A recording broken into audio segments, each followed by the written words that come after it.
வணக்கம் நண்பர்களே. இன்று செயற்கை நுண்ணறிவு, சமூக ஊடகங்கள், உடனடி இன்பத்தை தேடும் வாழ்க்கை, முடிவில்லாத திரை பார்வை ஆகியவற்றின் உலகில் நம்முடைய வாழ்க்கை மிகவும் வேகமாக ஓடிக்கொண்டிருக்கிறது. காலை எழுந்தவுடன் கைபேசி, இரவு தூங்கும் வரை அறிவிப்புகள், ஒப்பீடுகள், மன அழுத்தம், பதற்றம் இவை அனைத்தும் நமது அன்றாட வாழ்க்கையின் ஒரு பகுதியாக மாறிவிட்டன. ஆனால் இந்த டிஜிட்டல் குழப்பத்திற்குள் முற்றிலும் இலவசமான ஒரு சக்தி வாய்ந்த பழக்கம் இருக்கிறது. அதுதான் நன்றி உணர்வு. இது வெறும் ஊக்கம் அளிக்கும் பேச்சு அல்ல. நரம்பியல் அறிவியல் கூறுவது என்னவென்றால், நன்றியுணர்வு உங்கள் மூளையின் செயல்பாட்டை மாற்றுகிறது, மன அழுத்தத்தை குறைக்கிறது, மகிழ்ச்சியை அதிகரிக்கிறது. அப்படியானால் ஒரு எளிய நன்றியுணர்வு எப்படி நம் மூளையை மாற்றுகிறது? வாருங்கள் பார்க்கலாம். நன்றி உணர்வு என்றால் என்ன? நன்றி என்று சொல்வது மட்டுமல்ல, உங்கள் வாழ்க்கையில் இருக்கும் நல்ல விஷயங்களை மனப்பூர்வமாக உணர்ந்து மதிப்பதே நன்றியுணர்வு. குடும்பத்தின் அன்பு, நல்ல உடல் நலம், நண்பர்கள், உணவு அல்லது கஷ்டங்கள் கற்றுக் கொடுத்த பாடங்கள் கூட இதற்குள் அடங்கும். நம் மூளைக்கு ஒரு இயல்பான தன்மை இருக்கிறது. அது நல்லவற்றை விட எதிர்மறையான விஷயங்களைத்தான் முதலில் கவனிக்கும். இதை விஞ்ஞானிகள் எதிர்மறை சார்பு என்று அழைக்கிறார்கள். அதனால்தான் 100 பாராட்டுகளை விட ஒரு விமர்சனம்தான் நம் மனதில் நீண்ட நேரம் நிற்கிறது. நன்றி உணர்வு இந்த எண்ண முறையை மெதுவாக மாற்றுகிறது. அப்போது மூளைக்குள் என்ன நடக்கிறது? நீங்கள் நன்றி உணர்வை பயிற்சி செய்யும் போது உங்கள் மூளை டோபமின் என்ற மகிழ்ச்சி வேதிப்பொருளை வெளியிடுகிறது. இதையே பொதுவாக சமூக ஊடகங்கள், விளையாட்டுகள், தேவையற்ற வாங்குதல், சுவையான உணவுகள் மூலம் தேடுகிறோம். ஆனால் நன்றி உணர்வை பயிற்சி செய்யும்போது வெளிப்புற மகிழ்ச்சியை நம்பாமல் உள்ளார்ந்த மகிழ்ச்சியை உருவாக்க உங்கள் மூளை கற்றுக்கொள்கிறது. அதோடு செரோட்டோனின் அளவும் அதிகரிக்கிறது. இது மனநிலையை மேம்படுத்தி பதற்றத்தை குறைத்து மன அமைதியை தருகிறது. மேலும் மன அழுத்த ஹார்மோனான கார்டிசால் அளவும் குறைகிறது. இதனால் நல்ல தூக்கம், சிறந்த கவனச் செலுத்தல் மற்றும் வலுவான நோய் எதிர்ப்பு சக்தி கிடைக்கிறது. நம் மூளை உண்மையிலேயே மாறுமா? ஆம். இதைத்தான் நரம்பியல் அறிவியலில் நியூரோபிளாஸ்டிசிட்டி என்று கூறுகிறார்கள்.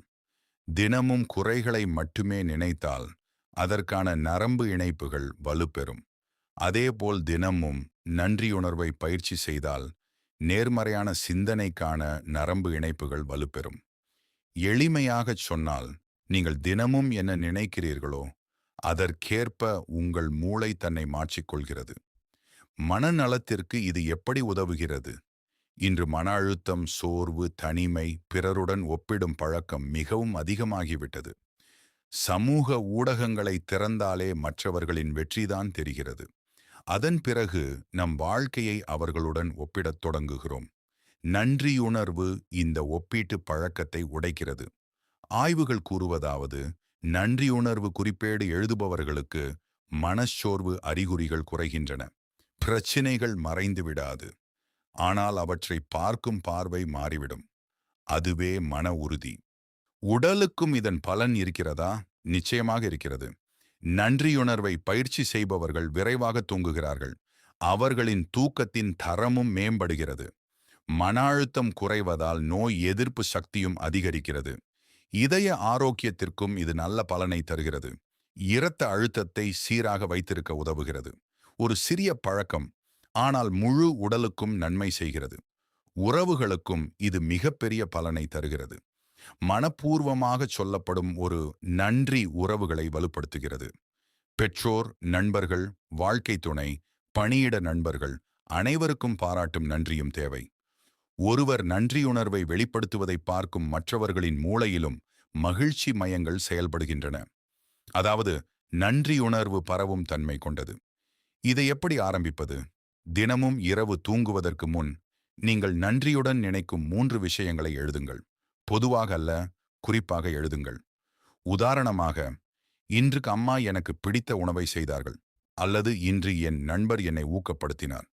இப்படி குறிப்பாக எழுதினால் அந்த நினைவுகள் மூளையில் ஆழமாக பதியும்.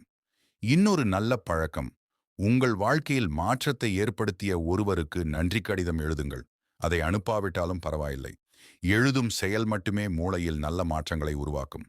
தியானம் செய்யும்போது நன்றியுணர்வையும் இணைத்துக் கொள்ளுங்கள். மன ஒருமைப்பாடும் நன்றியுணர்வும் சேர்ந்தால் அது மனதிற்கு மிகப்பெரிய புத்துணர்ச்சியை தரும். இறுதியாக நினைவில் கொள்ள வேண்டிய ஒன்று, தொழில்நுட்பம் வளர்கிறது, செயற்கை நுண்ணறிவு வளர்கிறது, உலகத்தின் வேகம் அதிகரிக்கிறது. ஆனால் மகிழ்ச்சிக்காக அறிவியல் பரிந்துரைக்கும் மிக எளிய பழக்கம், அதுதான் நன்றியுணர்வு. இது டோபமினை அதிகரிக்கிறது, மன அழுத்தத்தை குறைக்கிறது, மனநலத்தை வலுப்படுத்துகிறது, உறவுகளை மேம்படுத்துகிறது, வாழ்க்கையை பார்க்கும் பார்வையையே மாற்றுகிறது. இன்று இரவு உங்கள் கைபேசியை சிறிது நேரம் ஒதுக்கி வையுங்கள். நீங்கள் நன்றியுடன் நினைக்கும் 3 விஷயங்களை எழுதுங்கள். இதை தினமும் செய்யுங்கள். சில நாட்களிலேயே உங்கள் மூளை தானாகவே நல்ல விஷயங்களை தேடத் தொடங்கும். அதுதான் நன்றியுணர்வின் உண்மையான சக்தி. இந்த காணொளி உங்களுக்கு பயனுள்ளதாக இருந்தால் விருப்பம் தெரிவியுங்கள். எங்கள் சேனலை பின்தொடருங்கள். மேலும் நீங்கள் நன்றியுடன் நினைக்கும் ஒருவருடன் இந்த காணொளியை பகிருங்கள்.